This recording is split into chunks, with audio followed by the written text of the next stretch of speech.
Welcome to Sweet Life Beat Life. We hope this video helps. You start by getting your file into Lightroom and confirming it's RAW or the highest quality scan. That preserves highlight detail. Once imported, apply basic lens and camera profiles so Lightroom doesn't introduce color shifts. You should immediately set the correct white balance to avoid color bias. Now increase exposure slightly, think +0. 5 to +1. 5 stops, because film scans usually sit underexposed. Make these first adjustments so subsequent sliders behave predictably. Next, you recover midtone and shadow detail without blowing highlights. Increase shadows and lift blacks carefully. This brings back visible grain and texture.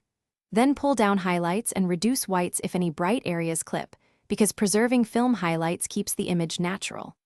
Once done, refine contrast with the tone curve, lift the lower midtones a little, and add a gentle S-curve for punch. Make sure to toggle before / after often. That helps you avoid overcooking contrast or noise. Finally, tame noise with light luminance reduction and apply modest sharpening. Film benefits from subtle sharpening to preserve grain. Use local adjustment brushes or gradients to dodge dark faces or burn bright spots. This targets corrections without global harm. Once satisfied, set your export. Choose output color space, resolution, and sharpening for screen or print. If things look noisy or flat, revert to the last snapshot, reduce exposure lift, then increase shadows instead. That often fixes. Thanks for watching.